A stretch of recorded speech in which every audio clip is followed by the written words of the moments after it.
Gold trusted gold buyers తాకట్టులో ఉన్న బంగారాన్ని విడిపించి ఈ రోజు ఉన్న మార్కెట్ ధరకే కొనబడును.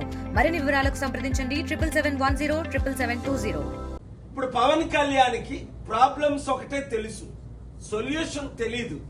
అందుకే మన మోదీ గారు ఆయనకి చెవులో కాదు అందరూ వింటుండగానే చెప్పారు, నువ్వు ఋషిలాగే బాగున్నావు, నువ్వు హిమాలయాలు వెళ్ళిపో, నీకు రాజకీయం రాదు. దానికి ఆయన నవ్వుతున్నాడు, అర్థం చేసుకోలేకపోయాడు పవన్ కళ్యాణ్. ఎందుకంటే ఆయన మాటలు, ఆయన చేష్టలు ప్రజలందరికీ అర్థమైపోయింది. Pawan Kalyan is not fit for politics. కనుక కూటమి ప్రభుత్వం ఫెయిల్ అయినందుకు జగన్మోహన్ రెడ్డి గారు ప్రశ్నించాలి, అపోజిషన్ అన్నది ప్రశ్నించాలి. మాకు ప్రతిపక్ష హోదా ఇస్తేనే, చూడండి గత పార్లమెంట్ లో 2014 నుంచి 19 వరకు కాంగ్రెస్ పార్టీకి ప్రతిపక్ష హోదా లేదు. ఎందుకంటే 543లో 54 సీట్లు రాలేదు కనుక 10%. మరి కాంగ్రెస్ ఎంపీలు పార్లమెంట్ ను బాయ్కట్ చేశారా? లేదే రాహుల్ గాంధీ ఎంపీలందరూ వెళ్ళి ప్రశ్నించారా లేదా? ఆ తరువాత ఇప్పుడు 2019లో 150 సీట్లు వచ్చాయి కాంగ్రెస్ కి. ఇప్పుడు 2 రాష్ట్రాల్లో ఇప్పుడున్న పొలిటికల్ పార్టీలన్నీ ఫెయిల్ అయిపోయాయి. గమనించండి, ప్రతి ఒక్కరు గమనించండి. లక్షల కోట్ల అప్పు, ఘోరమైన అవినీతి, లా అండ్ ఆర్డర్ ఫెయిల్ అయిపోయింది, నిరుద్యోగ సమస్య ఎక్కువైపోయింది, కంపెనీలన్నీ దివాలా తీసేస్తున్నాయి. ఇప్పుడు పవన్ కళ్యాణ్ కనీసం నోరు కూడా విప్పడం లేదు. ఇప్పుడు పవన్ కళ్యాణ్ ఏమంటున్నాడు?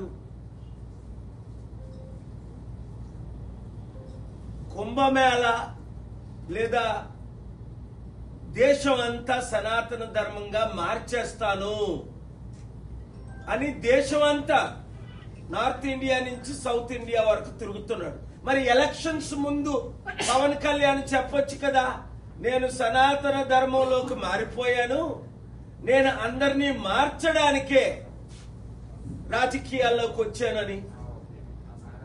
30,000 మంది బాలికలు జగన్మోహన్ రెడ్డి సమయంలో మిస్ అయిపోయారు, అమ్మాయిలు మిస్ అయిపోయారు, దొరకట్లేదు, మేము రాగానే అమ్మాయిలందరినీ తీసుకొస్తామన్నారు. ఒక్క అమ్మాయినైనా తీసుకొచ్చారా? లేదు. 1,00,000 మంది మహిళలకు జగన్మోహన్ రెడ్డి గారు 5,000 ఇస్తున్నారు, మేము 10,000 రూపాయలు ఇస్తాం, మీ కడుపులు కొట్టను అని పవన్ కళ్యాణ్ అన్నాడు. కనీసం దాని గురించి ఇప్పుడు మాట్లాడట్లేదు. ఆ 2 లక్షల వాలంటీర్లో 200 మందికి కూడా ఒక్కరికి కూడా కనీసం 5,000 కూడా ఇవ్వట్లేదు.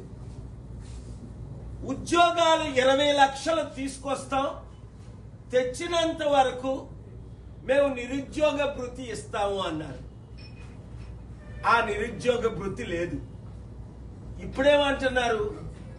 నేను సంపాదిస్తాను అని అప్పుడని, సంపాదించిందంతా పంచుతామని, నేను సృష్టికర్తను, నేను సృష్టిస్తాను అన్నారు చంద్రబాబు నాయుడు గారు. మరి ఇప్పుడు ఖజానా ఖాళీ అయిపోయింది, డబ్బులు లేవు, ఏం చేయాలో అర్థం అవట్లేదు, గుండె ఆగిపోతుంది. ఎలాగ డబ్బులు సంపాదించాలో నా చెవులో చెప్పండి అంటున్నారు చంద్రబాబు నాయుడు గారు. మీకు అనేక సార్లు నేను చెప్పాను ఎట్లా డబ్బు సంపాదించాలి.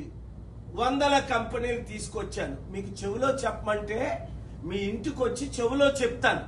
1 సంవత్సరంలో ఆంధ్రప్రదేశ్ సమస్యలు ఎలాగ తీరాలి, లేదా మీరు కేబినెట్ మీటింగ్ పెట్టి మీ లీడర్స్ అందరినీ పిలవండి.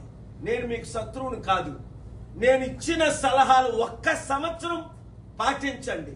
మరిన్ని వీడియోస్ కోసం ఛానల్ ని సబ్స్క్రైబ్ చేయండి. లేటెస్ట్ అప్డేట్స్ కోసం వాట్సాప్ ఛానల్ ని ఫాలో అవ్వండి. ఆ లింక్ డిస్క్రిప్షన్ లో ఉంది.